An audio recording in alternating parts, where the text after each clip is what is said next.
이번 파리올림픽 개막식 때 연출된 공연이 매우 논란이 일었습니다. 개막식 공연에서 최후의 만찬 그림을 패러디했는데 여장을 한 남자들이 예수님과 12제자를 연출했던 것입니다. 최후의 만찬은 1498년 레오나르도 다빈치가 예수님이 십자가에 돌아가시기 전에 제자들과 마지막으로 식사를 하는 장면을 벽화로 그린 그림입니다. 우리 화면 보겠습니다. 그런데 이처럼 성소수자들을 연상시키고 옹호하는 공연을 개막식에서 3번이나 진행했습니다. 그렇게 동성애자들과 트랜스젠더들로 연출되었던 파리 올림픽 개막식 공연은 전 세계에 엄청난 파장을 일으켰습니다. 그들은 예수님의 자리에 여장을 한 남자들을 앉혀놓았고 또 12제자들의 자리에는 동성애자와 트랜스젠더들이 서 있었습니다. 그래서 이것은 기독교가 만만하고 기독교를 증오해서 보여준 행동이라고밖에 볼 수 없었습니다. 이에 기독교계는 매우 분노하며 반발했고 미국 공화당의 마이크 존슨 하원 의장은 이것은 굉장히 충격적이고 기독교인들에게 모욕적인 퍼포먼스였다고 말했습니다. 또 일론 머스크는 이 개막식 공연에 대해 이것은 극단적으로 기독교를 존중하지 않는 완전한 무례한 행동이다라고 말했습니다. 또 트럼프 전 미국 대통령은 나는 매우 마음이 열린 사람이지만 그들이 한 일은 매우 망신스러운 일이다라고 질타했습니다. 이렇게 프랑스는 자신들의 현재 수준과 정서를 보여줌으로써 그들이 매우 무질서하고 도덕적으로 완전히 무너진 것을 보여주었습니다. 그런데 이렇게 무질서한 프랑스의 과거 역사는 이미 1789년에 일어난 프랑스 시민혁명 때부터 시작되었습니다. 그들은 루이 16세 왕과 마리 앙뚜아네트 왕비를 가짜 뉴스로 모함하고 단두대에서 처형시켰습니다. 그런 후에 경찰과 군대를 모두 해산시켜버리고 기독교인들은 다 처형시키면서 나라를 무질서와 혼란의 상태에 빠뜨렸습니다. 심지어 2년 후에는 프랑스 혁명의 주동자였던 로베스 피에르도 단두대에서 처형시키게 됩니다. 그런데 이 시민혁명 이후로 프랑스는 정통 기독교가 해체되고 점점 더 무질서해지면서 기독교 대신에 온갖 불법과 성적 타락이 성행하고 있습니다. 그런데 이렇게 기독교가 무너져서 생긴 폐해는 1900년대 독일이 대표적이었습니다. 독일은 성해박을 외치고 전통 기독교 윤리를 해체시키면서 히틀러의 나치즘으로 인해서 2차례나 전 세계를 상대로 전쟁을 일으켰습니다. 그래서 수많은 군인들과 시민들이 죽었고 또 죄 없는 유대인들이 수없이 학살당했습니다. 이를 시작으로 계속해서 무너지고 있는 것이 지금 유럽의 현실이고 장차 대한민국의 미래도 이렇게 될 수 있습니다. 그런데 프랑스를 비롯해서 유럽의 사회주의자들과 공산주의자들이 항상 이야기하는 것이 성을 해방시켜야 억압이 없어진다라는 말입니다. 그들은 성을 억압하면 욕구 불만족으로 인해서 그것을 분출하기 위해 사회에 문제가 일어난다고 말합니다.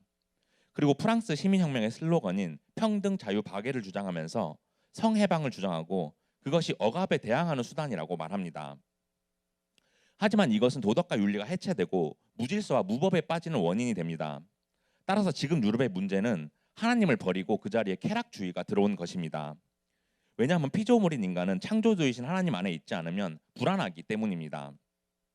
그래서 본능적으로 무엇인가로 자신들을 채워야 하는데 그것을 하나님이 아닌 쾌락으로 채우게 되는 것입니다. 그렇게 그것이 불러오게 된 것은 성적 타락과 동성애였고 이 현상은 전 세계적으로 퍼지고 있습니다. 이런 상황에서 요즘은 부모가 자녀에게 가정에서 성 정체성에 대해서 잘 가르쳐야 합니다. 그런데 주변 문화의 영향을 받은 자녀들은 잘못된 견해에 빠져서 올바른 성을 이해하지 못하는 상황에 이르렀습니다. 우리나라도 EBS 교육방송에서 동성애를 지지하는 프로그램을 방영하고 학교에서도 그것을 보여주면서 논란이 되었습니다. 그렇게 요즘에는 LGBTQ 플러스 운동, 즉 동성애자, 양성애자, 트랜스젠더 같은 성소수자 운동이 전 세계에서 급속도로 퍼지고 있습니다. 그런데 동성애는 하나님이 가장 혐오하시고 가증스러워하시는 죄악이라고 성경에서 말합니다. 레위기 18장 22절 보겠습니다. 너는 여자와 동침한 같이 남자와 동침하지 말라. 이는 가증한 일이니라. 또 레위기 20장 13절입니다. 누구든지 여인과 동침하듯 남자와 동침하면 둘 다 가증한 일을 행함인즉 반드시 죽일지니 자기의 피가 자기에게로 돌아가리라. 하나님은 동성애가 매우 가증스러운 일이고 이를 행하면 사형에 처하신다고 말합니다. 실제로 구약의 창세기에서 소돔과 고모라 두 도시는 도덕적으로 타락하고 동성애에 빠진 결과로 하나님이 매우 진노하셔서 강력한 불로 무서운 심판을 내리셨습니다. 최근 사해 바다가 말라서 땅이 드러나서 소돔과 고모라 증거들이 발견되었습니다. 그래서 여러분들이 관심 있으면 유튜브나 인터넷에 한번 검색하면 좋겠습니다. 그런데 동성애자들은 자신들이 현대적 자아를 가지고 있다고 표현하면서 그것을 표현적 개인주의라고 말합니다. 그렇게 자신의 내면 감정을 외부적으로 표현하고 행동함으로써 진정성을 성취하는 자아라는 것입니다. 이것이 오늘날의 문화에 침투되어서 이 표현적 개인주의를 따르는 자들이 생겨났고 그들은 이것이 성혁명이라고 주장합니다. 그리고 현대사회는 이것을 아무 생각 없이 받아들이면서 동성애가 처벌은커녕 사회적으로 낙인 찍히는 일조차도 일어나지 않습니다. 우리나라도 연예인 동성애자들이 커밍아웃을 하면서 방송 활동을 멀쩡하게 하면서 당당하게 살고 있죠. 이렇게 현대사회에서 동성애가 정상화되어 가고 있고 사람들은 그들을 오히려 옹호하고 용기 있다고 박수치고 있습니다. 예전에는 누가 의사를 찾아와서 나는 남자의 몸에 갇힌 여자입니다. 이렇게 말하면 정신적으로 문제가 있거나 마음을 치료해야겠다고 하는 것이 정상이었습니다. 그런데 요즘에는 의사가 이렇게 진료한다면 바로 소송에 휘말립니다. 지금 우리나라의 심각한 예를 하나 들려드릴까요? 우리나라는 결혼한 부부간에는 부양자, 피보험자 이렇게 해서 한 명만 건강보험료를 냅니다. 그런데 최근에 게이 남자 커플이 자신들이 부부라면서 건강보험을 한 명만 내겠다고 소송을 했는데 판사가 그들의 손을 들어줘서 승소를 한 사건이 일어났습니다. 그리고 이런 동성애자나 트랜스젠더들이 핑계를 대는 구실이 자신들이 선천적으로 그렇게 태어났다고 주장하는 것입니다. 하지만 과학적으로 연구한 결과 동성애나 트랜스젠더로 태어나는 DNA는 존재하지 않고 그것이 선천적으로 생기는 것은 불가능하다는 분석 결과가 나왔습니다. 따라서 동성애는 그들이 핑계할 수 없는 죄악이고 하나님의 질서에 위배하는 행위임이 판명되었습니다. 그런데도 선천적으로 그렇게 태어났다는 이 핑계는 소아성애자들, 즉 어린아이들을 성폭행하는 아동 범죄자들에게까지 남용되고 있습니다. 소아성애자는 성적으로 음란한 남자들이 연약한 여자아이들을 성폭행하는 범죄 중에서도 가장 사악한 범죄입니다. 뿐만 아니라 성인들이 미성년자들과 교제를 시도하려고 하는 것도 범죄이고 이것은 자신보다 미성숙한 사람들을 꼬드겨서 그렇게 자신도 미성숙한 사람이라는 것을 보여주는 행위입니다. 이렇게 성소수자들은 자신들의 내면적 입장을 말하면서 정당화하려고 합니다. 그런데 성경에서도 시편의 저자들 그리고 바울도 자신이 기록한 바울 서신에서 인간 마음의 내면적인 갈등을 보여주고 있습니다. 하지만 그들은 먼저 하나님이 정해주신 외부 세계와 율법을 우선적 권위로 두고 이 내면의 정신 생활을 이해하려고 합니다. 하지만 성소수자들은 자신들의 내면의 우선적 권위를 두고 자신들의 확신에 모든 외부인들이 순응해야 한다고 주장하면서 타협 불가능한 존재가 되었습니다. 그런데 이러한 성소수자들의 내면 사상이 어떻게 생겨났는지에 대해 오늘 여러분들에게 조금 더 깊은 얘기를 나눠야 할 것 같습니다. 그래서 조금 어렵고 이해가 안 될 수도 있는데 우리가 그 이유를 알아야지 대처할 수 있는 지혜와 용기가 생기기 때문입니다. 이 사상의 시초는 1600년대 프랑스의 철학자 데카르트로부터 시작되었습니다. 나는 생각한다, 고로 존재한다. 이 말을 그가 남긴 것으로 유명합니다. 그는 마음과 몸을 구별하면서 먼저 마음의 근본적인 중요성을 부여하고 마음과 생각으로 살아야 한다는 사상을 펼칩니다. 그리고 후에 이 사상을 이어받은 스위스의 장 자크 루소라는 사람이 등장합니다. 우리 화면에 사진 보겠습니다. 그는 매우 재주가 많고 다재다능한 사람이었습니다. 그런데 그는 결혼하지 않고 연인으로부터 낳은 5명의 아이를 길바닥에 버리고 보육시설로 들어가게 만듭니다. 그리고 그는 자신의 정체성을 내면적 정신활동에서 찾습니다. 그리고 사회와 문화가 인간의 자아를 부패시킨다고 주장합니다. 이 같은 생각은 사람들을 사회 부적응자로 만들어 버릴 뿐입니다. 그는 그렇게 자신이 낳은 아이를 내버렸고 실제로 심술궂고 편집증이 있는 사람이었습니다. 그는 자기 자신에 대해 얘기할 때 자신의 느낌, 동기, 감정적 반응에만 집중했습니다. 그리고 진실된 사람은 자기 내면과 생각과 느낌을 외부로 표출하면서 행동하는 사람이라고 주장합니다. 그리고 그렇지 않은 사람들은 가식, 위선, 표리부동이라고 말합니다. 표리부동은 겉과 속이 다르게 행동한다는 것을 말하는 것입니다. 그런데 만약에 사람을 해치거나 죽이려는 생각을 하는 사람은 그러면 어떻게 할 것입니까? 살인 충동을 자신이 억누르는 것이 위선일까요? 따라서 그의 주장은 타당하지 않습니다. 인간은 전적으로 무능력한 존재이기 때문에 공동체 안에서 자신의 부족함을 깨닫고 원하는 것들을 깎아 나갈 수 있습니다. 하지만 루소는 이 기독교의 원죄 교리를 강력하게 부인합니다. 그는 사람은 본질적으로 도덕적으로 태어났고 사람이 죄를 짓는 것은 사회의 잘못이라고 주장합니다. 하지만 전적으로 타락하고 부패한 인간은 하나님께로 나아가지 않는다면 기본적으로 도덕적 성향이 계속해서 음울해지고 어두운 면으로 기울어질 수밖에 없습니다. 이것이 바로 우리가 안식일을 지키고 예배를 드려야 하는 이유입니다. 전도사님은 예전에 무슨 일이 생겨서 교회에 한 달 정도 안 나간 적이 있었습니다. 그런데 그때 정말로 실제로 음울해지고 우울해지는 것을 경험했습니다. 하지만 장자크루소는 하나님이 아닌 인간의 내면 심리에 초점을 맞춰야 된다고 주장합니다. 그렇게 인간 내면의 심리적 공간에 권위를 부여하고 이 감정은 인간이 무엇인지에 대해 참된 안내자가 된다고 말합니다. 그리고 사회는 경쟁과 인위적인 세련됨을 추구하면서 인간의 감정을 비틀고 삐뚤어지게 한다고 주장합니다. 그렇게 인간 내면의 음성이 중요하다고 말하기 때문에 자신이 남자로 태어났어도 여자라고 주장하는 트랜스젠더가 정직하고 용감한 사람이라고 말합니다. 그리고 장자크 루소의 이 사상은 오늘날 성소수자들이 가지고 있는 생각의 기초적인 바탕이 되었습니다. 하지만 하나님은 왜 남자와 여자를 성으로 만들었을까요? 바로 생육하고 번성하기 위해서입니다. 하지만 그들은 성이 단지 쾌락을 위한 것이라고 주장합니다. 그리고 이 생각은 오스트리아의 심리학자 프로이트에 의해서 발전합니다. 프로이트는 쾌락과 고통이 선과 악, 행복과 행복의 결여라는 이원론적으로 사상을 펼칩니다. 그렇게 쾌락을 추구하고 고통을 피하는 것이 행복의 정의라고 말합니다. 또 그는 이렇게 말합니다. 성적 즉 생식기적 사랑이 인간에게 가장 강한 만족의 경험을 제공하고 실제로 모든 행복의 원인이기에 평생 그 행복의 만족을 추구하고 성적 쾌락을 자기 삶의 중심점으로 삼아야 한다라고 주장합니다. 하지만 인간의 행복은 성적 쾌락에서 나오는 것이 아니라 피조물로서 창조주신 하나님과의 관계 안에서 느낄 수 있는 것이고 하나님과의 율법을 지킬 때 그 행복이 작동합니다. 하지만 그들은 하나님을 버렸고 그 자리에 쾌락주의가 채워지면서 성적인 자아가 무너졌습니다. 그렇게 가정이 무너지고 또 가정이 무너지면서 사회가 무너져서 극도로 무질서와 혼란에 빠졌습니다. 따라서 우리가 올바른 의식을 가진 크리스찬이라면 더 이상 이런 사실을 방종해서는 안 됩니다. 목회자들은 잘못된 것들을 가르칠 수 있어야 하고 성도들은 이것들과 싸워서 대한민국이 성차별 금지법이 통과되고 동성애와 트랜스젠더들이 활개치는 것을 막아야 합니다. 또 교회와 예배를 잘 지켜서 하나님의 질서를 올바로 세우고 기독교 대신에 제약들로 채워지는 것을 막아야 합니다. 오늘 우리가 살펴볼 내용인 제4계명은 안식일에 관한 내용입니다.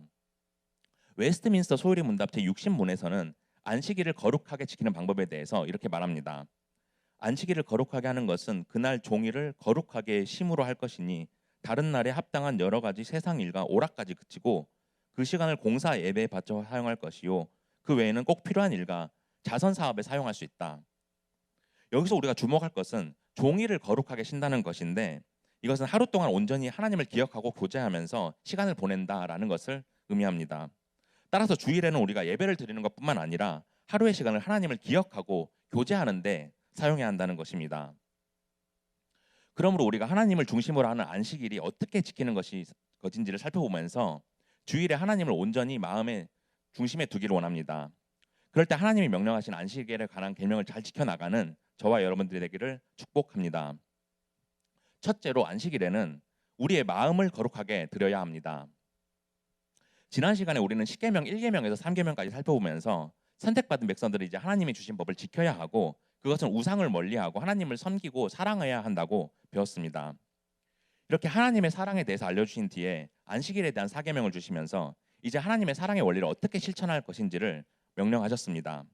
그래서 그것을 실천할 수 있도록 우리에게 안식일을 정해주시고 그 안식을 지킬 수 있도록 하셨습니다. 우리 본문 12절 보겠습니다. 우리 함께 읽겠습니다. 시작. 내 하나님 여호와가 내게 명령한 대로 안식일을 지켜 거룩하게 하라. 하나님은 천지를 창조하시고 일곱째 날에는 안식하셨습니다. 그런데 영적인 존재이신 하나님은 이스라엘 백성들도 일곱째 날에는 영적인 쉼을 가지기를 원하셨습니다. 따라서 안식일은 영적인 쉼의 본질이 되어야 하고 그들이 자신들의 일을 그치고 하나님이 그들에게 일하시도록 맡기게 하셨습니다. 우리 창세기 2장 1절 2절 보겠습니다. 천지와 만물이 다 이루어지니라. 하나님이 그가 하시던 일을 일곱째 날에 마치시니 그가 하시던 모든 일을 그치고 일곱째 날에 안식하시니라. 이처럼 하나님은 천지를 창조하실 때 일곱째 날에 안식하심으로써 안식의 개념을 만드셨습니다. 그렇게 창조의 사건 7일 중에 안식이라는 특별한 시간을 구별하셔서 안식일을 지키는 패턴을 만드셨습니다. 이것은 하나님이 창조 때 세우신 창조 규례이고 모든 사람이 안식일을 지킬 것을 도덕적으로 요구하십니다. 그리고 바로 다음 구절에서 하나님은 이렇게 구별하신 안식일에 대해서 설명하십니다. 우리 창세기 2장 3절 보겠습니다. 하나님이 그 일곱째 날을 복되게 하사 거룩하게 하셨으니 이는 하나님이 그 창조하시며 만드시던 모든 일을 마치시고 그날에 안식하셨음이니라. 여기서 나타난 안식일의 특징은 바로 복되고 거룩한 날이라는 것입니다. 그렇게 안식일을 다른 날과 다르게 구별하셔서 6일 동안 창조의 시간과는 다른 새로운 의미를 부여하시고 그날이 특별하고 거룩한 날이 되게 하셨습니다. 그래서 택함받은 백성들이 한 날을 특별하게 정해서 그의 말씀을 듣고 예배를 드림으로써 적어도 일주일 중 하루는 그의 사역을 묵상하고 기념하기를 원하셨습니다. 그리고 이것은 하나님의 천지를 창조하신 사역뿐만 아니라 그들을 택하셔서 애굽에서 이끌어내신 구속 사역도 포함하고 있습니다. 우리 오늘 본문 15절을 보겠습니다. 우리 함께 읽어볼까요? 시작. 너는 기록하라. 내가 애굽 땅에서 종이 되었더니 내 하나님 여호와가 강한 손과 편팔로 거기서 너를 인도하여 내었나니 그러므로 내 하나님 여호와가 내게 명령하여 안식일을 지키게 하느니라. 출애굽기와는 다르게 신명기의 안식일에 대한 계명에는 이스라엘을 애굽에서 인도하셨던 사실이 추가되었습니다. 이처럼 하나님은 이스라엘 백성들이 애굽에서 자유함을 얻게 된 사실을 기억하라고 말씀하십니다. 따라서 그들을 구원하신 사실도 안식일과 연결되어 있습니다. 그렇게 안식일은 창조와 구속의 표징을 모두 가지고 있으며 우리의 마음에 두 가지 모두가 살아계신 하나님께로 향해야 하는 것입니다. 따라서 우리를 창조하신 하나님과 구원하신 하나님을 기념하고 감사해야 합니다. 그렇게 우리의 마음에서 비롯되는 모든 일들을 그치고 마음을 다해서 예배를 드림으로써 하나님을 마음에 모셔야 하는 것입니다. 우리 출애굽기 31장 16절 17절 보겠습니다. 이같이 이스라엘 자손이 안식일을 지켜서 그것으로 대대로 영원한 언약을 삼을 것이니 이는 나와 이스라엘 자손 사이에 영원한 표징이며 나 여호와가 엿새 동안에 천지를 창조하고 일곱째 날에 일을 마치고 쉬었음이니라 하라. 이처럼 안식일은 하나님이 이스라엘 백성들을 거룩하게 하는 표징이라고 말합니다. 그래서 안식일을 통해서 성화의 과정에 나아갈 수 있다는 것입니다. 그렇게 하나님께서 우리 안에 일하시도록 휴식하고 우리 자신의 의지를 양보하고 또 마음을 내려놓고 우리 모든 육체의 경욕을 버릴 것을 말합니다. 그러므로 우리는 주일을 가볍게 생각해서는 안 됩니다. 그냥 교회 잠시 왔다 갔다고 생각하는 것이 아니라 토요일 저녁부터 미리 입을 옷과 성경책을 준비하고 또 주일을 위해서 미리 과제를 해놓는 준비된 자세가 필요합니다. 그래서 예배 시간에 시간만 때우고 핸드폰을 하거나 친구들과 잡담을 하는 시간이 아니라 온전히 마음을 다해서 거룩한 예배를 올려드리는 시간이 되어야 합니다. 또한 하나님은 안식일을 통해서 예수님이 재림하시는 마지막 날에 완성하실 것을 그의 백성들에게 보여주고자 하셨습니다. 그렇게 장차 우리의 몸과 영혼이 부활해서 하나님 나라에서 안식하며 예배할 것을 미리 보여주셨습니다. 우리가 이 사실을 알고 일생 동안 안식일을 끊임없이 묵상하고 지키면서 장차 완성될 하나님의 나라를 간절히 바라고 소망해야 한다는 것입니다. 따라서 주일에 모이는 데 힘쓰고 말씀을 들으면서 신비로운 마음의 양식을 떼고 공적으로 기도해야 하는 것입니다. 그러므로 안식일은 마지막 날에 완성될 예배와 영적인 힘을 보여준다는 것을 여러분들이 깨닫기를 원합니다. 그럴 때 우리가 하나님 나라의 백성으로서 거룩하게 하나님을 예배하기를 원합니다. 그렇게 마음을 거룩하게 드림으로써 안식일을 온전히 지키고 하나님의 사랑을 실천하는 여러분들이 되기를 축복합니다. 둘째로 안식일에는 우리 몸이 온전히 휴식해야 합니다. 존 칼빈은 그에 젖어 기독교 강요에서 십계명에 관해 해석하기를 안식일은 영적인 쉼뿐만 아니라 육적인 쉼도 포함한다고 말합니다. 따라서 세상의 노예들과 누군가의 아래에 속한 자들이 쉴 수 있게 하시고 그들이 어느 정도 일을 면제받게 하셨다고 말합니다. 그렇게 율법을 통해 하나님은 노동자들에게 특히 노동의 세계에서 가장 위험한 처지에 놓인 자들을 관심을 가지고 보호해 주셨습니다. 우리 본문 13절에서 14절 보겠습니다. 우리 함께 읽겠습니다. 시작. 엿새 동안은 힘써 내 모든 일을 행할 것이나 일곱째 날은 내 하나님 여호와의 안식일인즉 너나 내 아들이나 내 딸이나 내 남종이나 내 여종이나 내 소나 내 낙이나 내 모든 가축이나 내 문 안에 유하는 객이라도 아무 일도 하지 못하게 하고 내 남종이나 내 여종에게 너같이 안식하게 할지니라. 이처럼 하나님은 엿새 동안은 힘써 일을 하고 일곱째 날은 모든 자녀들과 종들 거기에 가축들까지도 안식하게 하라고 명령하십니다. 그렇게 사람뿐만 아니라 가축들도 포함하면서 전체의 노동 인구가 육적인 안식, 즉 몸의 휴식을 가지게 하셨습니다. 당시 고대 사회에는 노예 제도가 있었습니다. 오늘날에는 노예 제도가 없지만 당시에는 주인들에게 속한 노예가 있었기 때문에 안식일을 통해서 그들이 휴식하게 하셨던 것입니다. 만약에 하나님이 이 명령을 주시지 않았다면 주인들이 돈을 벌기 위해서 비인도적으로 종들이 휴식하는 날이 없이 일하게 함으로써 그들을 억압할 수 있었을 것입니다. 따라서 그렇게 하지 않기 위해서는 종들과 일꾼들이 노동을 강제로 그치게 해야만 했습니다. 그리고 이러한 안식일에 대한 계명이 없었다면 사람들이 물질적 이득을 위해서 욕심을 채움으로써 물질의 우상에 빠질 수 있었을 것입니다. 왜냐하면 우리가 1계명에서 3계명까지 본 것처럼 인간은 1차적으로 우상 숭배를 해서 실패하기 때문입니다. 그렇게 노동과 노동이 생산하게 되는 물질, 즉 돈이 우상이 될 수 있고 그것이 하나님보다 우리의 삶에서 더 높은 자리에 설 수 있기 때문입니다. 따라서 우리는 물질이 우상이 되고 나의 생각이 우상이 되는 것을 경계해야 합니다. 왜냐하면 나의 생각이 우상이 되어 우리 삶 전체를 지배하고 우리의 존재를 정의할 수 있기 때문입니다. 설교 서론에서 보았던 것처럼 장 자크 루소가 주장했던 인간의 내면 사상이 하나님을 떠나 타락하게 된 것과 같은 이치입니다. 따라서 우리가 일 중독, 즉 노동과 물집에 몰입하게 되면 우리의 중심이 하나님에게서 떠나서 다른 것들로 채워질 수가 있습니다. 따라서 안식일에 일을 심으로써 몸의 휴식을 취하는 것은 우리가 하나님의 소유라는 사실을 일깨워서 우상 숭배를 막는 방어벽이 되고 하나님의 계명을 일상생활에서 지킬 수 있게 합니다.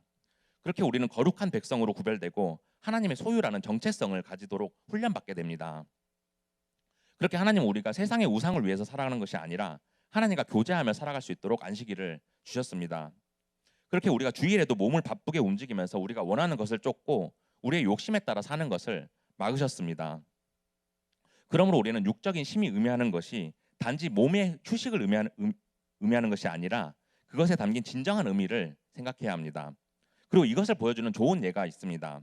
바로 예수님의 제자들이 안식일 계명을 어겼던 사건입니다. 우리 마태복음 12장 1절에서 4절 보겠습니다. 그때 예수께서 안식일에 밀밭 사이로 가실새 제자들이 시장하여 이삭을 잘라 먹으니 바리새인들이 보고 예수께 말하되 보시오 당신의 제자들이 안식일에 하지 못할 일을 하나이다. 예수께서 이르시되 다윗이 자기와 그 함께 한 자들이 시장할 때 한 일을 읽지 못하였느냐. 그가 하나님 전에 들어가서 제사장 외에는 자기나 그 함께 한 자들이 먹어서는 안 되는 진설병을 먹지 아니하였느냐. 예수님의 제자들의 안식일에 배가 고파서 밀밭에서 이삭을 잘라 먹게 되었습니다. 이래 바리새인들은 예수님의 제자들이 안식일에 노동을 했다고 말하면서 그들을 정죄했습니다. 왜냐하면 유대인들은 그때 주일에 먹을 음식도 미리 준비했기 때문입니다. 하지만 예수님은 율법을 어겼던 제자들을 책망하는 것이 아니라 오히려 이 사실을 정죄했던 바리새인들을 책망하셨습니다. 그리고 다윗과 그의 부하들이 배가 고파서 제사장만 먹을 수 있는 제사빵을 먹은 사실을 예로 들면서 말씀하셨습니다. 그런데 이 사실이 우리에게 주는 교훈이 무엇입니까? 바로 예수님이 안식일에 대한 유대인의 율법을 지키는 것보다 제자들을 사랑하는 것이 더 우선이었다는 것입니다. 따라서 우리가 예수님의 가르침을 통해 알 수 있는 것은 안식일에 휴식하는 것이 예수님처럼 하나님과 이웃을 사랑하는 일임을 알아야 합니다. 하지만 우리는 하나님을 사랑하는 일보다 주일 예배를 드리고 나서 우리가 원하는 일에 집중할 때가 많습니다. 그렇게 주일 예배를 드리고 나서는 학원에 가거나 공부를 하는 것에 집중하고 또 하고 싶었던 일을 하거나 친구들과 놀러 갈 때가 있습니다. 또 학원 가느라 여행 가느라 아예 주일 예배를 빠지는 경우가 있습니다. 물론 시험 기간이거나 중요한 과제가 있을 때에는 주일이라도 해야 되는 게 맞습니다. 예수님도 안식일 계명에 대해서 안식일은 사람을 위해 있는 것이지 사람이 안식일을 위해 있는 것이 아니다라고 말씀하셨습니다. 하지만 중요한 것은 우리가 주일에 하나님을 사랑하는 마음을 잘 지키고 있느냐는 것입니다. 그렇게 우리의 몸과 마음의 안식을 가지면서 온전히 하나님께 향하고 있느냐는 것입니다. 그것이 아니라 우리가 만들어 놓은 우상을 향하고 우상을 더 사랑해서는 안 된다는 것입니다. 또한 나의 일보다는 교회에 와서 친구들과 함께 기도하고 예배하면서 배우고 교제하는 것이 중요하다는 것입니다. 그러므로 저는 여러분들이 안식일에 육적인 쉼을 가지는 것이 하나님께 중심을 바로 세우고 하나님의 사랑을 지켜나가는 일이라는 것을 깨닫기를 원합니다. 그럴 때 몸과 마음을 온전히 하나님께 드림으로써 안식일을 거룩하게 지켜나가는 여러분들이 되기를 주님의 이름으로 축복합니다. 이제 말씀을 정리하겠습니다. 사랑하는 고등부 친구들, 이스라엘 백성들은 하나님의 창조 사역과 애굽에서 건지신 하나님의 구속 사역을 기억하면서 안식일을 지켰습니다. 그리고 신약에서 예수님을 통해 참된 안식이 성취되었고 예수님이 십자가에서 죽으시고 부활하심으로써 예수님이 부활하신 그 날을 이제 우리가 주일로 지키게 되었습니다. 그렇게 우리는 주일에 모여서 예수님을 찬양하면서 예배할 수 있게 되었습니다. 그리고 이제는 우리가 구약의 안식일이 아니라 안식일의 주인 대신 예수님을 통해 주일을 지키게 되었습니다. 그래서 우리가 주일을 안식일로 잘 지키기 위해서 할 수 있는 것이 무엇인지 오늘 살펴보았습니다. 첫째로 주일에 우리의 마음을 거룩하게 하나님께 드리는 영적인 심을 가져야 합니다. 그렇게 다른 것이 아니라 예배가 우선이 되고 하나님을 기념해야 하는 것입니다. 그러기 위해서 토요일부터 미리 준비하는 자세가 필요합니다. 주일에 입을 옷을 미리 준비하고 또 찬양팀은 예배를 준비하면서 주일 예배를 통해 은혜를 주실 것을 기대해야 하는 것입니다. 둘째로 주일에 우리 몸을 온전히 휴식하는 육적인 심을 가져야 합니다. 그럼으로써 내가 하나님보다 중심으로 삼고 있는 모든 일들을 내려놓을 수가 있습니다. 그것은 내가 쫓는 즐거움이 될 수도 있고 물질이 될 수도 있습니다. 이렇게 내가 만들어낸 우상들로 인해 내 몸과 마음이 하나님이 아닌 다른 것들에게 빼앗기고 우리의 욕심에 따라 살지 않도록 하는 것입니다. 그러므로 우리가 하나님이 주신 안식일 계명을 잘 지키고 있는지 말씀을 생각하며 그동안 살아왔던 것을 되돌아보고 또 오늘 하루를 돌아보기 원합니다. 그럼으로써 하나님이 우리를 창조하시고 구원하신 그 은혜를 기억하기를 원합니다. 그럴 때 안식일에 몸과 마음을 거룩하게 드리고 하나님께 영광을 돌림으로써 하나님을 사랑하는 마음을 잘 지켜나가는 저와 여러분들이 되기를 주님의 이름으로 축복합니다.